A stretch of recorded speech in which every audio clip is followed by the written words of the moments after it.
सर्वसामान्यांचा आवडता वडापाव आता महागण्याची शक्यता आहे। पावाचे दर वाढल्यास वडापाव 1 ते 2 रुपयांनी महागण्याची शक्यता आहे। तेल, बेसन, पाव महाग झाल्यानं वडापाव महागण्याची शक्यता आहे। सर्वसामान्यांच्या वडापावला सुद्धा आता महागाईची झळ बसणार आहे। पावानंतर आता वडापाव महागणार आहे। 24 डिसेंबरपासून पावाचे दर वाढवण्याचा निर्णय बदलापूर बेकरी असोसिएशननं घेतला आणि त्याची झळ सर्वसामान्यांच्या वडापावलाही बसण्याची शक्यता आहे। तेल, कांद्यापाठोपाठ पावही महागल्यास वडापाव 1 ते 2 रुपयांनी महाग होऊ शकतो, अशी माहिती वडापाव विक्रेत्यांनी दिली आहे।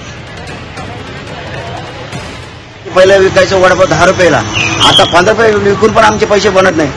आता संध्याकाळी आम्हाला बेसनाला पैसे लागतात, तेलवाला पैसे लागतात, सगळ्यांचे देऊन पण पावाला पैसे तर आम्हाला पैसे उरत नाही। संध्याकाळी काय करणार, सर्वसामान्यांचा खाण्याचा गोष्टी वडापाव आहे, वडापावला एवढा आता 15 रुपये विकून पण आम्हाला पैसे पुरत नाही। सर्व आम्हाला लागणाऱ्या ज्या वस्तू आहेत त्याचे भाव वाढत आहेत, त्यामुळे आम्हाला पावाचे भाव वाढल्यामुळे आम्हाला जो वडापाव आहे तो 15 रुपयाने आम्ही विकतोय, त्याच्यापेक्षा जास्तीने विकावं लागेल।